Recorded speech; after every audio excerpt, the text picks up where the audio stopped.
নমস্কার বন্ধুরা, শ্রাবণী রান্নাঘরে আপনাদের সবাইকে স্বাগত জানিয়ে আমি আবারও একটা রান্নার ভিডিও নিয়ে আপনাদের সামনে চলে এসেছি। আজকের আমি আপনাদের একটা টিফিনের রেসিপি বানিয়ে দেখাবো।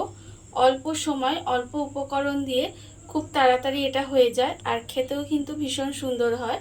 তাহলে চলুন এই রান্নাটা আমি কিভাবে করি সেটা আপনারা একবার দেখে নিন।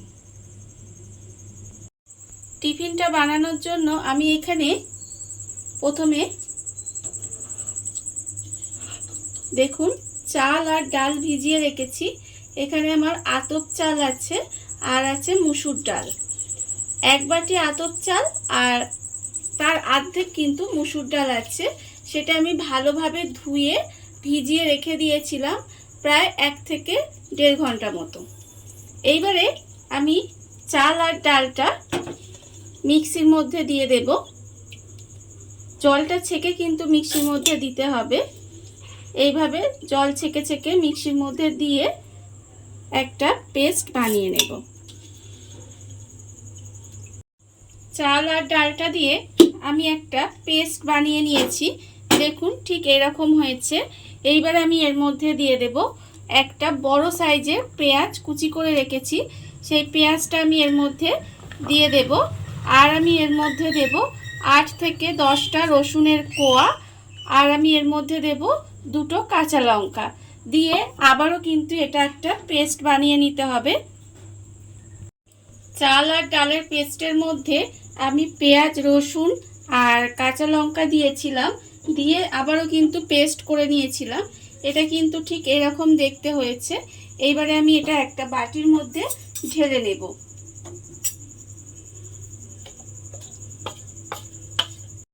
পেস্টটা আমি এখানে ঢেলে রেখে দিয়েছি। এইবার আমি এর মধ্যে দিয়ে দেব আন্দাজ মতো একটু নুন, আর আমি দেব এর মধ্যে হাফ চামচ মতো হলুদের গুঁড়ো, আর দেব লঙ্কার গুঁড়ো হাফ চামচ মতো। লঙ্কার গুঁড়োটা আপনারা ঝাল কতটা খাবেন সেটা বুঝে কিন্তু দেবেন। যদি বাচ্চাদের জন্য করেন তাহলে কিন্তু ঝালটা কম দেবেন। দিয়ে এবার সমস্ত কিছু খুব ভালোভাবে মিশিয়ে নিতে হবে। সমস্ত উপকরণ খুব ভালোভাবে মিশিয়ে নিয়েছি। এবার এর মধ্যে অল্প সামান্য একটু মিক্সি ধোয়া জল আমি দিয়ে দেব। খুব বেশি কিন্তু দেব না, খুব বেশি পাতলা করা যাবে না।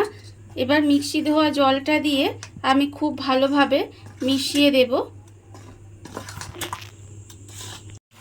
মিক্সি ধোয়া জলটা দিয়ে খুব ভালোভাবে মিশিয়ে নিয়েছি। আর ব্যাটারটা ঠিক এইরকম হয়েছে, দেখুন এরকমই কিন্তু হবে। এর থেকে বেশি ঘনও হবে না, আবার বেশি পাতলাও হবে না। আর অন্যদিকে আমি গ্যাসটা অন করে একটা চাটু বসিয়ে নিয়েছি। চাটুটা আমার গরম হয়ে গেছে। এইবার আমি এর মধ্যে দিয়ে দেব সর্ষের তেল। এটা আমি সর্ষের তেলে করছি, আপনারা চাইলে কিন্তু সর্ষের তেলের বদলে সাদা তেলও ব্যবহার করতে পারেন। এবার এর মধ্যে ভালোভাবে তেলটা মাখিয়ে দিতে হবে। তেলটা দিয়ে তেলটা একটু গরম করে নিয়েছি। এইবারে আমি এর মধ্যে এই ব্যাটারটা হাতায় করে এইভাবে দিয়ে দেব। এইভাবে দিয়ে একটু ভালোভাবে হাতায় করে কিন্তু এইভাবে একটু গোল করে দেব।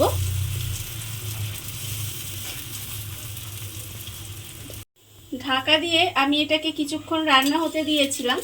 এইবারে এইভাবে আস্তে করে এটাকে আমি উল্টে দেব। দেখুন উল্টে দিয়ে উল্টো পিঠটাও কিন্তু আমি এইভাবে একটু লাল করে ভেজে নেব। উল্টো পিঠটাও কিন্তু আমার লাল করে ভাজা হয়ে গেছে। এইবারে এটাকে আমি তুলে রেখে দেব।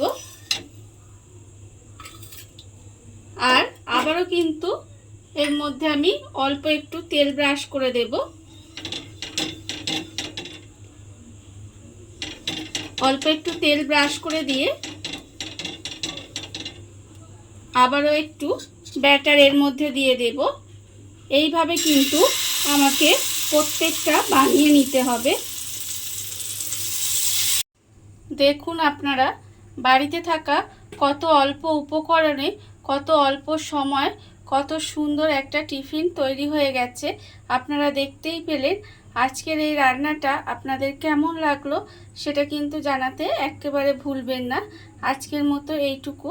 আপনারা সবাই ভালো থাকবেন, সুস্থ থাকবেন। আবারও হাজির হব নতুন কোনো রান্না নিয়ে।